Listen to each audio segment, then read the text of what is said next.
여러분, 탈원전은 문재인 정부의 아주 대표적인 정책입니다.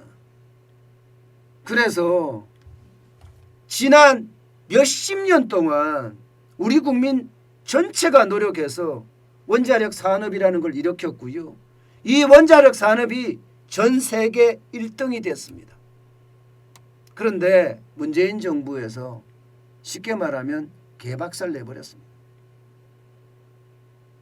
원전 산업과 관련된 3차, 2차, 1차 산업이 다 망가졌고요. 심지어 모회사라고 이야기하는 두산중공업도 경영난에 걷기도 할 정도로 원전 산업은 망가졌어요. 그런데 더 심각한 이제 문제가 하나 또 터졌습니다. 쉽게 말하면 원전 산업 자체를 박살 내자는 이야기예요. 여러분 이거 한번 보세요. 원자력 발전은 녹색 분류 체계에서 결국 제외됐다. 이게 환경부에서 나온 이야기입니다. 매일경제가 보도를 했는데요. 이게 바로 원전을 완전히 뿌리까지 박살 내자는 이야기입니다. 무슨 말이냐고요? 녹색 분류 체계라는 거, K 텍소놈이라는 거 말입니다. 이것은요, 쉽게 말하면 금융권이나 기업이나 지자체가 투자를 할 때 말입니다. 가장 중요하게 보는 게 녹색 분류 체계에 포함이 된 산업인지 포함이 안 된 산업인지 이것을 가지고 투자를 하거든요. 녹색 분류 체계에 원자력 발전이 포함이 안 되면 투자하기가 힘들어요. 투자하기가. 쉽게 말하면 환경을 개선하는 재화와 서비스를 생산하는 산업에다가 이게 투자하는 게 일반적인 원칙이잖아요. 쉽게 말하면 녹색 금융의 투자 지침서가 녹색 분류 체계 K 텍소노미 있는 겁니다. 그런데 이 K 텍소노미에 원자력 발전이 빠졌습니다. 원자력 발전이. 그러면 원자력 발전을 할 때 투자를 할 수 없다는 거예요. 투자를 할 수 없다는 거예요. 예를 들어서 말입니다. 이게 국내뿐만 아니라 해외에도 엄청난 타격을 주는데 원자력 발전 자체가 여러분 발전소 하나 짓는 게 굉장히 비싸잖아요. 그러면 어떻게 해야 됩니까? 굉장히 비싸기 때문에 이게 금융을 한꺼번에 일으키기가 쉽지 않아요. 국내외에서 일으켜야 됩니다. 국내외에서. 그러려고 그러면 우리나라는 수출입은행이나 이런 데서 투자를 해주고 쉽게 말하면 차관으로 대여를 해주고 수입하는 나라에서는 그 금융으로 원자력 발전을 짓고 그러면서 매월 내지는 매년 갚는 그런 분할금융 내지는 할부금융으로 많이 하잖아요. 그런데 이거조차도 이제 불가능하게 된다는 거예요. 이거조차도 불가능하게 됩니다. 녹색 분류 체계에서 빠지면 투자를 할 수가 없으니까요. 친환경이 아니기 때문에 친환경에서 완전히 빠지게 된다는 이야기예요. 저는 이게 결국 말입니다. 우리 원자력 발전을 이제 뿌리까지 박살 내자 하는 이야기라고 저는 보입니다. 그럼 전 세계는 어떻게 가고 있느냐? 이게 중요하잖아요. 우리만 이러면 전 세계도 똑같이 가는데 우리만 이러는 게 아니냐? 뭐 이렇게 이야기할 수도 있는 것 아니겠습니까? 아닙니다. 여러분 전 세계는요 보시는 것처럼 미국만 하더라도 청정에너지 기준에 원전을 포함하는 방안을 고려하고 있고요. EU 유럽이죠. 유럽도 마찬가지 텍소노미에 원자력을 포함할지 여부를 지금 검토하고 있는 단계입니다. 중국은 이미 에너지 전략 백서에 원전을 청정에너지로 구분했습니다. 러시아도 텍소노미에 포함을 시켰고요. 일본도 원전의 비화석 전원으로 포함을 시키고 있습니다. 캐나다도 기후대항 전략서에 SMR 이거는 소형 원자력 발전소를 말하죠. 탄소 저감 잠재력을 강조하고 있습니다. 그러면 전 세계는요 결국은 탄소를 줄이는 청정에너지 분야에 원자력 발전소를 집어넣고 있다는 이야기잖아요. 그런데 우리만 이렇게 안 한다는 거예요. 우리만 이렇게 안 한다는 겁니다.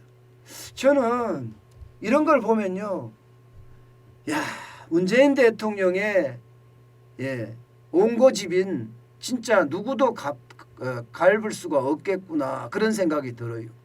전 세계가 변하고 있고, 우리는 또 그중에 1등 기술력을 가지고 있는 나라예요.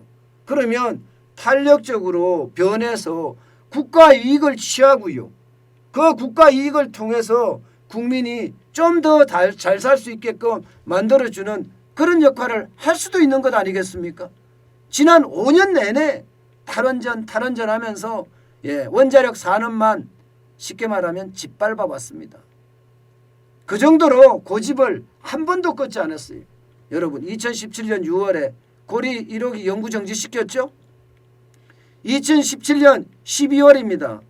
12월에 되자마자 대통령이 된 게 5월인데 6월부터 시작을 했어요. 2017년 12월에는 신한울 3, 4호기 건설 무기한 중단했습니다. 저는 이런 거 있잖아요, 나중에 구상권 청구해야 된다고 생각해요. 구상권. 대통령의 직권남용이라고 생각합니다. 대통령의 직권남용. 저는 공약을 했다고 해서 공약이 수천 가지 수만 가지인데 그거를 다 실행하라, 이거 아니거든요. 원자력 발전 같은 국가 기관 산업은요, 국민께 다시 물어야 돼요. 국민께. 그렇지 않고 그냥 공약집에 들어있기 때문에 해야 된다? 이것은 저는 아니라고 봅니다. 게다가 2018년 6월에는요, 월성 1호기 조기 폐쇄 결정했잖아요. 2019년 6월에도 마찬가지입니다. 원전 비중을 줄여서 3차 에너지 계획 발표했습니다. 2021년 4월에는요, 신규 석탄 발전 건설 중단했습니다. 참 이런 게 저는 왜 이렇게 나라의 어떤 처해져 있는 환경에 대해서는 전혀 고려 없이 본인의 고집만 그냥 끝까지 밀고 가는지 모르겠어요. 굉장히 머리가 나쁜가 봐요. 무식하던가. 2021년 11월까지는 보세요.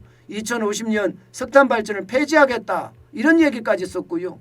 이번에 12월에는요, 원전을 텍소노미에서 빼버렸습니다. 저는 이렇게 된다는 자체가 결국 나라의 발전에 폐해가 되는 거예요. 여러분, 너무 편협한 인식은요, 오히려 세상을 망하게 만듭니다.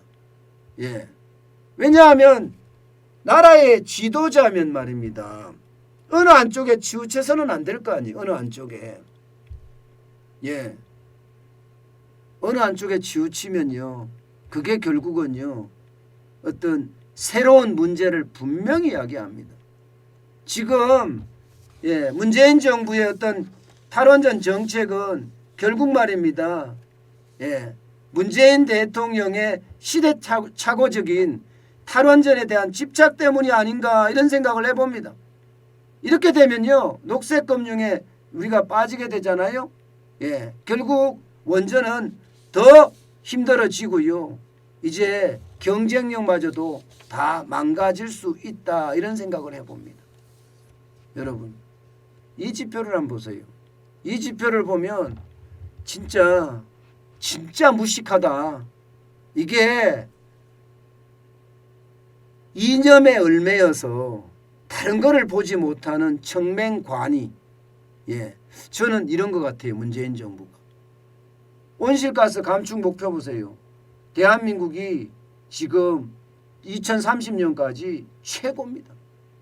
유럽은 1.8이에요. 1.98입니다. 영국도 2.81, 미국도 2.81, 일본도 3.56인데 대한민국은 4.17입니다. 4.17. 이게 관념적인 정책이라는 거예요. 어떤 관념에 빠져서 현실을 보지 못하는 그런 문제 말입니다. 결국 이렇게 해놓으면 이거 국제적으로 이렇게 공포를 했기 때문에 다음 정부가 무조건 감당해야 될 문제예요. 결국 문재인 정부는 이념에 의해서, 그리고 목표를 정해놓고 다음 정부가 모두 감당하라는 뜻입니까? 그렇게 되면 다음 정부는요, 진짜 힘들어질 겁니다. 그만큼 최악으로 갈 가능성이 크고요. 원자력 발전 자체가 원자력 산업이라는 그 자체가 우리는 무너지지 않을까 사실 두려움이 앞서기도 합니다. 제발 대한민국의 이 혼란기, 이 위기 시절에 좋은 지도자가 나와서요. 국가와 국민을 살렸으면 좋겠습니다.